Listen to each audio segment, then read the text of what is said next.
I went a little long in the first one. We'll try not to go quite as long in this one. But in this lesson, we want to talk about the progression of sin. How sin kind of snowballs on us sometimes. And when we talk about the progression of sin, in particular this morning, we're going to be talking about the sin of David and Bathsheba, and how sin many times just leads to more sin. When we first start down that road, we start off that road down of sin, and it starts off so small. But then you know the next thing happens, we're getting in a little deeper, bigger sins more often, and sin just snowballs on us. And I think David and Bathsheba is a wonderful example of this.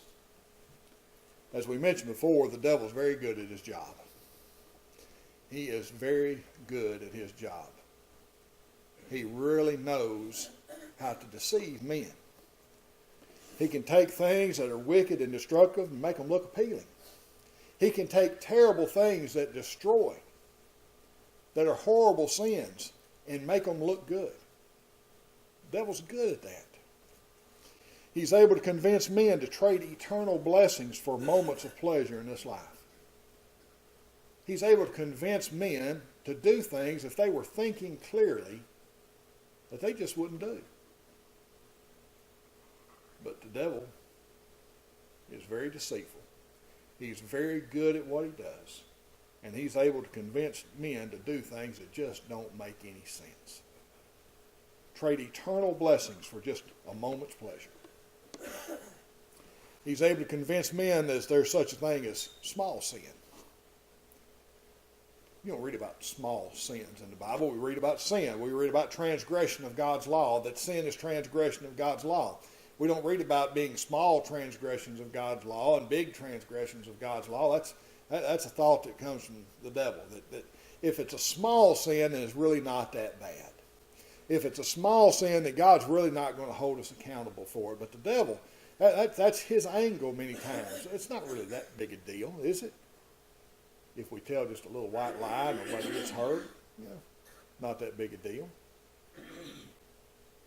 But in the eyes of God, it is. Once men have involved themselves in some of these small sins, then Satan's able to turn that one sin, many times, he's able to take that one sin and turn it into many, many, many more. This progression of sin, which is one sin leading to another, is exactly what happened. One of the greatest characters that we read about in the Bible. And that's King David. King David saw that progression of sin in his own life. At this time that we're talking about this morning, the story of David and Bathsheba, David's firmly established as king over all Israel. Things are going well for David. He's no longer running for his life from Saul. He's got things really going good. God has granted him many victories over his enemies at this time. He is in control. Everything just seems to be going his way.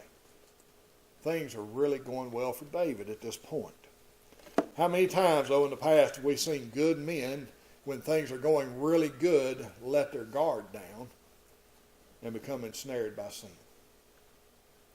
How many times? We've got examples of it in the Bible. We've got David and others who were in, things just seemed to be going good for them.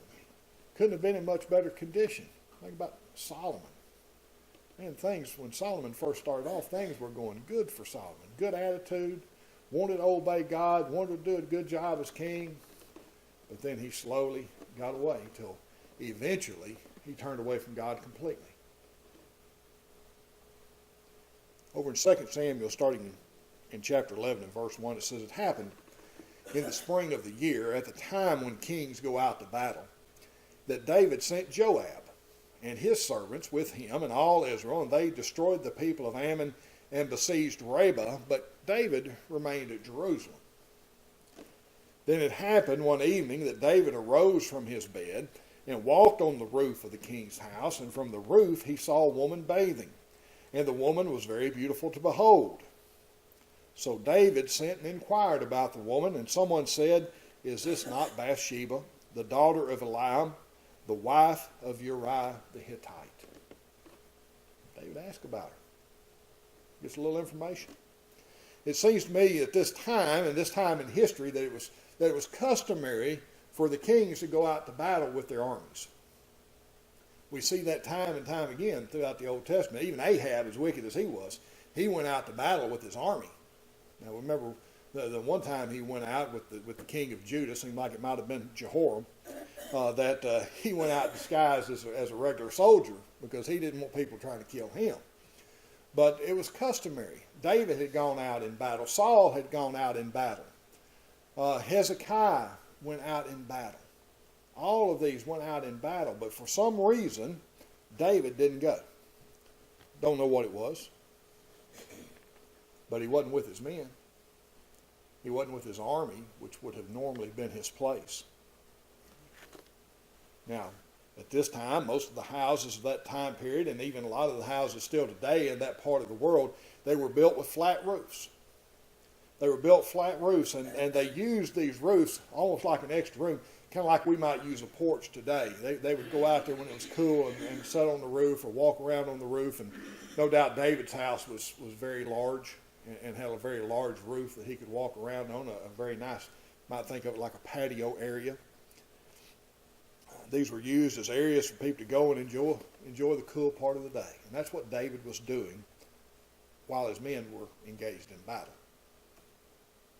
David, while his army is engaged in battle, strolling around on his roof, taking it easy. He's up there enjoying himself. While there, he happens to see, and I think completely by accident, he happens to see Bathsheba there bathing close by. I don't think he went up on the roof looking for Bathsheba. I think he was up there just doing whatever it was he normally did, and by accident he saw that. And there was no sin in that. There was no sin in that if he had operated correctly, if he had done what God wanted him to do. At this point, what David should have done was immediately turned around and gone back inside and tried to forget about what he saw. He should have just, as Marty Fife used to say, nip it in the bud. Stop it right then. Instead, David covets Bathsheba. He covets his neighbor's wife. Now, at this point, he didn't know that she was his neighbor's wife, but we'll see his actions lead to that. Instead of putting her out of his mind, he begins to ask about her. He begins to think about her and try to find information out about her. And they tell him that her name is Bathsheba and that she is the wife of Uriah the Hittite. Now, I don't know if we think about this very often when we talk about Uriah the Hittite. Uriah wasn't a Jew. He was a Hittite. Now, he may have been a proselyte. He may have been converted to Judaism, and I think he probably was, but he wasn't even a full-blooded Jew. But instead, he was a Hittite. Now, you'd think after finding out that she was another man's wife that a God-fearing man like David wouldn't allow this to go any further, wouldn't you? Find out it's another man's wife, that's it. Because David was a God-fearing man. He was a man after God's own heart. But he didn't. Sadly, that's not the case. Let's see how this one sin of coveting his neighbor's wife, leads to more sin. Then David sent messengers and took her, and she came to him, and he lay with her. For she was cleansed from her impurity, and she returned to her house. And the woman conceived. So she sent and told David and said, I am with child. I am with child. David's covetousness has led him into adultery. One sin leading to another. It's led him into adultery. He's now broken 2 of the 10 commandments, and according to the law, and if God had not, what he calls winked at some of these things, overlooked some of these things, David should have been taken outside the city and stoned to death. That was the penalty for breaking these 10 commandments, and many of the other laws under the law of Moses. But fortunately, God was overlooking this because he knew what type of man David was. He's broken, you shall not commit adultery there in Exodus chapter 20 and verse 14. And again in verse 17, you shall not covet your neighbor's wife. Clearly has broken both of those. Now, to compound the problems of David's sin, he's informed by Bathsheba that she's pregnant. That she has become pregnant in this encounter.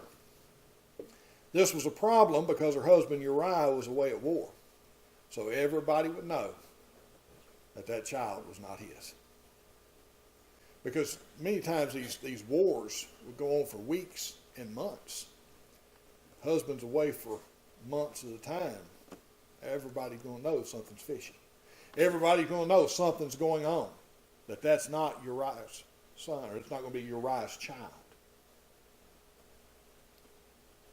So does David finally admit his sin at this point and try to come clean about the whole matter? No. No, instead he gets involved in even more sin. He continues to sin even further. In verse 6, and then David sent to Joab, saying, send me Uriah the Hittite. And Joab sent Uriah to David.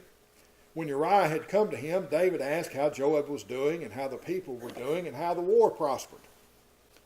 So David here, he brings Uriah home, and he brings him home to Jerusalem under the pretense of asking how things are going in the battle. He wants Uriah to come back and just tell him how things are going. When he could have found that information out in any number of ways, but he chooses Uriah to get him back to Jerusalem. Verse 8, and David said to Uriah, go down to your house and wash your feet. So Uriah departed from the king's house, and a gift of food from the king followed him. He tells Uriah, says, now you're going home. You've been away from home for a good while. You're going home, you get cleaned up, and we're going to send some food back there for you and your wife, and you just go ahead and enjoy a couple of nights at home. David's wanting Uriah to sleep with his wife Bathsheba. He's being deceptive in this. He's wanting Uriah to sleep with Bathsheba so that Uriah will think the child is his. But Uriah slept at the door of the king's house with all the servants of his lord and did not go down to his house. Uriah must have been a pretty good man. He must have been a pretty good man because he wouldn't go home. Instead, he just slept outside the king's house, outside of David's house, with David's servants. So when they told David, saying Uriah did not go down to his house, David said to Uriah, did you not come from a journey? Why did you not go down to your house? And David said, wait a minute, Uriah, you've been on a long journey, why didn't you go home? David's puzzled at this. David's plan was to bring Uriah back to Jerusalem, hoping he'd sleep with his wife Bathsheba. Then Uriah would think the child she was carrying was his own. Uriah, however, was a man of wonderful character. He was a man of wonderful character. Although he was a Hittite, he was a man of wonderful character. Instead of going home to his own bed and his own wife, Uriah sleeps at the door of the king's house with the king's servants. And this is certainly not what David was hoping for. That was not what David wanted. So he questions Uriah about why he didn't go home. Why didn't you go home? And I think Uriah's answer tells us a lot about this good man. And I think there's some things that David could have learned from Uriah. Listen to his answer in verse 11. And Uriah said to David, the ark, talking about the ark of the covenant, and Israel and Judah, my brethren, my countrymen, are dwelling in tents, and my lord Joab and the servants of my lord are encamped in the open fields. Shall I then go to my house to eat and drink and to lie with my wife? As you live and as your soul lives, I will not do this thing. Uriah tells David, you know what? My friends, my neighbors, my other soldiers, my comrades, they're off out there in the field. He knows what kind of harsh conditions and difficult things they're going through out there living in a tent. And he said, you want me to go back home while they're out there doing this? And I'm not going to do it. I'm not going to do it. Not while they're out there. My friends and fellow soldiers in the Ark of the Covenant are living in tents right now and engaged in battle. How can I go home and take it easy knowing what they're going through? David could have learned a few things there, couldn't he? If David would have had the same attitude that Uriah was, guess where David would have been? If David would have had the attitude of Uriah, then he would have gone to battle with his men and not found himself on the roof of his own house taking it easy when he first saw Bathsheba. he'd have been out there with the soldiers, like the normal case was, if he'd have thought like Uriah did. Surely the attitude of this good man is going to cause David to do what's right, isn't it? To come across a man of such character, that's going to influence David to do the right thing, you would think. Wrong. It doesn't. We see sin grabbing a hold, starting to snowball, starting to roll downhill. Verse 12, and David said to Uriah, wait here today also, and tomorrow I will let you depart. So Uriah remained in Jerusalem that day and the next. David said, you hang around a couple of days and I'm going to let you go back. Now when David called him, he ate and drank before him, and he made him drunk. And at evening he went out to lie on his bed with the servants of his Lord, but he did not go down to his house. David thought, well, you know what, if I get him drunk, he'll go on home. But Uriah, even in that drunken state, had enough character not to go on home. He went right back outside and laid down with the servants. David goes so far as to get Uriah drunk, but he still wouldn't go home and sleep with his wife. It is at this point that David does the unthinkable. That he does something that just is unimaginable from a man of God. A man after God's own heart. He gives the commander of his army, Joab, the command to murder Uriah. And that's what it was. It was out and out murder. Verse 14. In the morning it happened that David wrote a letter to Joab and sent it by the hand of Uriah. And he wrote in the letter saying, set Uriah in the forefront of the hottest battle, and retreat from him that he may be struck down and die. David had him murdered just as much as if he had stuck the knife in him himself. Just one other thing here about the character of Uriah. David sent this execution letter by his own hand. And it doesn't seem that David was worried in the least that Uriah was going to open that letter and read it. And how many times have we had a letter that was to somebody else, and boy, you wonder what this is about. Hold it up, see if you can see through it. Uriah was of the character, and David recognized that he was of the character, that he wasn't going to do that. He carried his own execution letter unknowingly back to Joab. So it was while Joab besieged the city that he assigned Uriah to a place where he knew there were valiant men. Then the men of the city came out and fought with Joab, and some of the people of the servants of David fell, and Uriah the Hittite died also. He stuck him right out there in the worst part of the battle, where he knew valiant men were going to be. Joab obeying the command of David. And it seems that this was a place that they would not maybe have normally attacked. And in this attack, not only did Uriah die, but also some of the other servants of David died. So we see David here not only being responsible for the death of Uriah, but also some other men. It's almost inconceivable that a man like David could sink so low, isn't it? A man who was known as a man after God's own heart, a good man. But we see how sin, once it got its foot in the door, began to grow and progress and snowball even on David. Now let me tell you, if it can happen to David, it can happen to us. We need to be on guard. We need to stop it before it ever starts. Be on guard against these things. It all seemed to start so small, so innocently. He went up on the house and he just happened to see her over there. And then it went from there. He was coveting his neighbor's wife. He committed adultery. Then he had attempts at being deceitful with Uriah, trying to deceive him into thinking the child that was going to be born was Uriah's, and then finally ended in murder. Sin leading to more sin. If sin can take hold and progress in the life of a man like David, then certainly he can do the same to us. The writer of Psalms chapter 1 tells us that the man who can avoid this progression is blessed. He's going to be happy. The one that can avoid the progression. Psalms 1 and verse 1, blessed is the man who walks not in the counsel of the ungodly, nor stands in the path of sinners, nor sits in the seat of the scornful. Happy is the man who doesn't walk through, who doesn't stand in, or sit in sin. He doesn't walk through it. He's not just passing through. He doesn't hang around and stop, and he doesn't stay. Walking, the idea, we may think of it like this, we're just checking sin out. Maybe it looks like something we might like.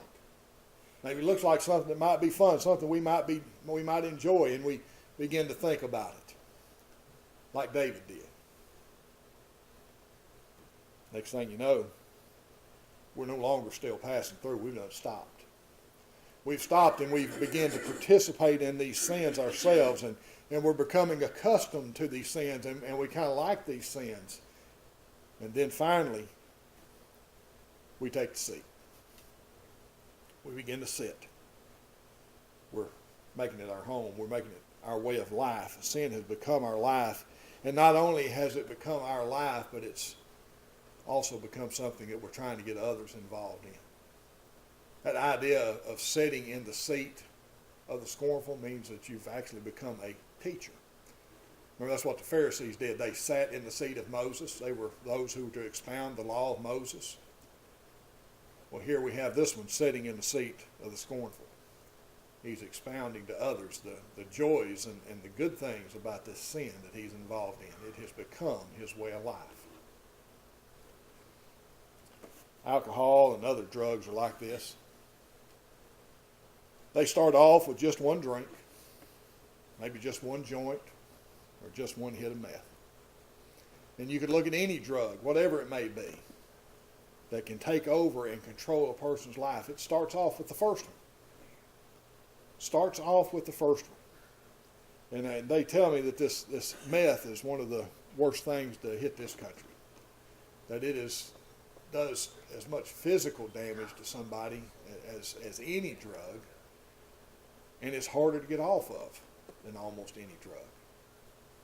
And we have seen and had experience, with people personally who have gotten hooked on this, and we see the depths to which they sink. And it's something that's very prevalent even in our own community, but it starts off small. It starts off with the first time. We just can't let it get started. Don't let it get started. Anything like this in our life, any type of sin, keep it from getting started. Many times these have led people on a downward spiral they never recover from physically. It destroys their lives physically, not to mention what it does to their soul. Many of us have probably seen the before and after pictures of the meth addicts. And some of these people, they're beautiful. Beautiful young girls, handsome young men, got their lives in front of them.